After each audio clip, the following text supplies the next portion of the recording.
Okay, in this video, I'm going to change the sensor for the coolant temperature. It's ECT.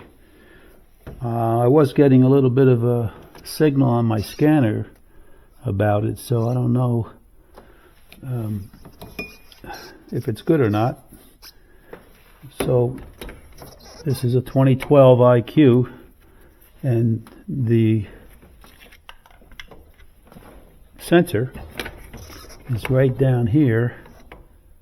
I'm touching it with the mirror right here, right there. It's that 2-wire harness right there, but the clip for the harness is underneath it, so I can't pull the harness off.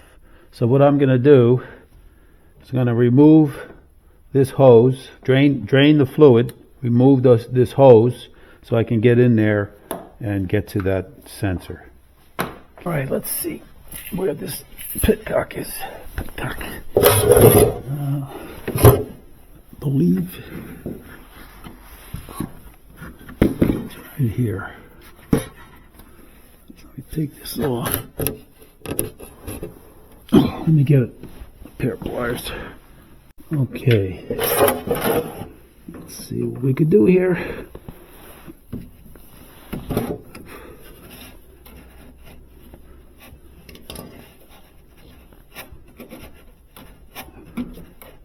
Alright, let that drain.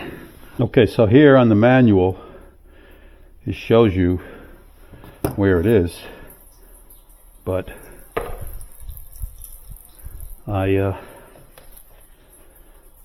it's buried way down there, and I have these really big hands. I can't get down there. So I'm going to take off that hose. But here's the instructions: engine coolant temperature sensor, on how to take it out and put it back in. First thing you have to do is drain the coolant. Okay, so let me get that, and then we'll move on. Okay, it's still coming out. You could get your hand down here and take this out like that. And here's the little, I believe it's called a petcock. So that's enough, drained enough of it out so that the block is probably low enough so that when you pull the sensor out, you're not going to lose any fluid. All right, now I'm going to take off this hose. So I'll try this little channel lock here. I don't know if I might have to take this hose off too.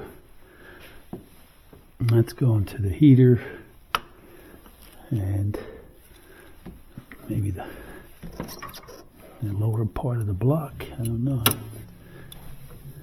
All right, so I'm able to pull that clamp up further with this channel locks, so that gives me a little better chance of taking this off. I know you can't see it, but neither can I. So if you move this upper part of the hose here that goes into this fitting here, you can push this out of the way and then get in here, give you a little bit more room to get in there. So I got the clamp loose, but it's hard to pull off. So okay, so I got it off, and this is what it looks like. One of those clamps, tension clamp, I guess it's called. So here, now you can see the sensor is right here. I'll point to it. It's right there. So the manual says you need a 19mm socket, long socket, to get that out. And first we have to get the harness off.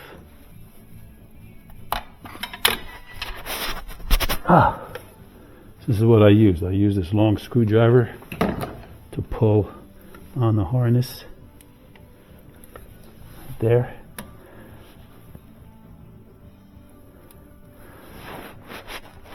So now we'll get a 19mm long socket and see if that works. Got a 19mm deep socket on there, and I just broke that loose.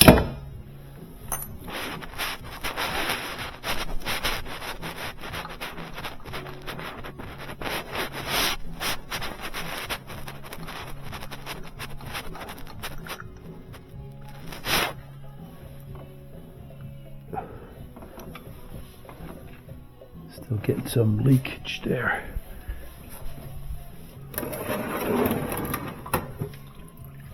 All right, so this is what it looks like.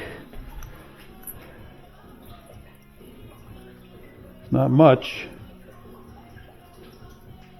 I don't know why the scanner was mentioning that it came up under engine faults, and it did say ECT. Something about pin 6. I don't know, there's no pins on there, except those two. It's very difficult to get any kind of information on these engines, and the manuals that they sell, the graphics are just really poor. I mean, at least I think it is. Okay, so there's a gasket on there. It looks like a copper gasket. So let me get this, order a new one of these, and then we'll put it in when it's done. Okay, so we got a new ECT sensor.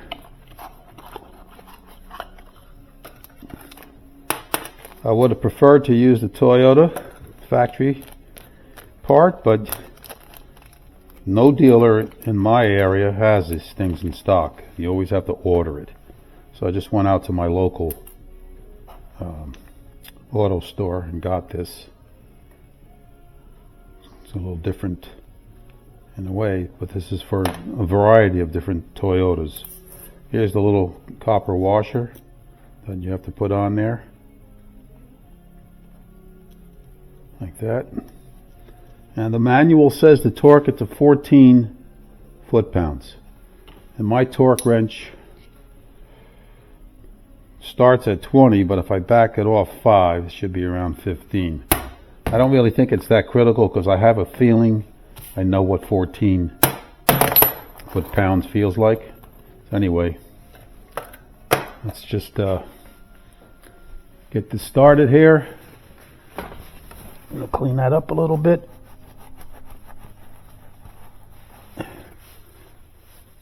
Okay. Screw that in there.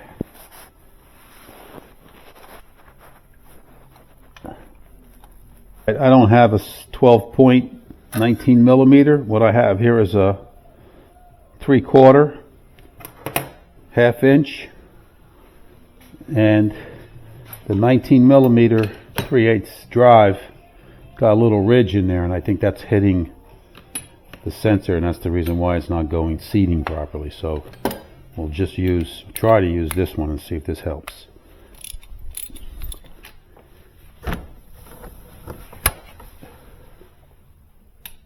There.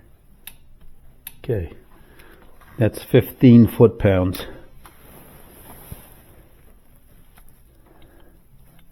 I've got to see where we're going here.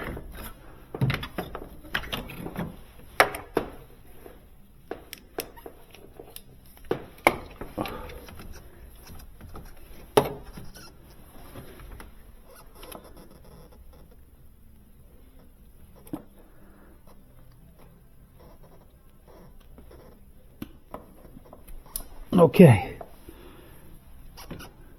that's on. Now we have to put the hose back on and put the water back in. So here's the hose.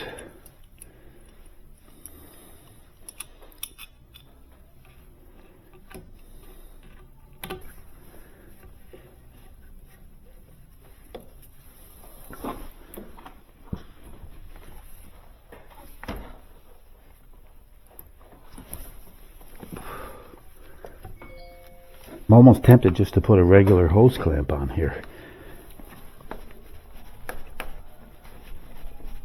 Okay. That's good.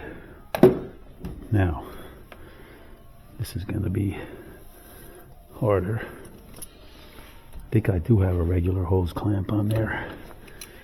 Can get one. Might have one here. And I'm going to try to do it.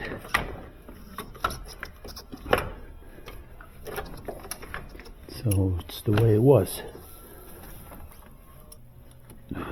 There's probably a special tool, I'm sure, out there that just for these kinds of clamps. I just don't have one. I'm making do. I mean, I don't do this every day. This is just, oh, there it goes. Okay. That's where it was.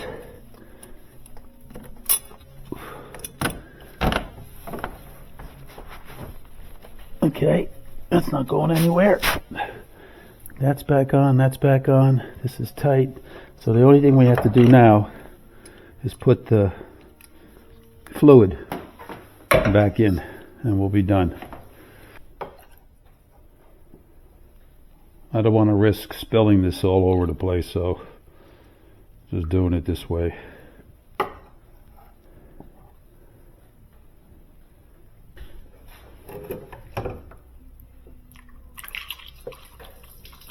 Oh, I guess the block's full.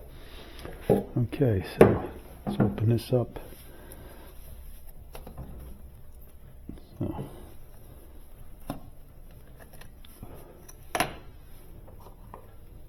Okay, that's full. I'm going to have to start the engine to get the rest in there.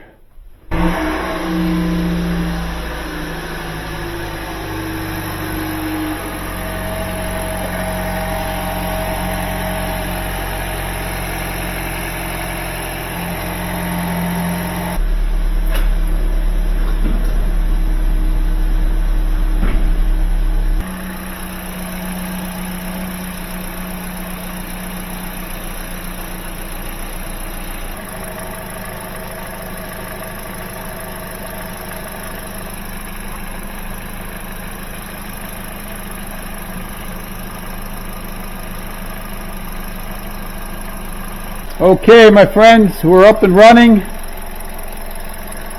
Everything's looking good. I don't see any leaks.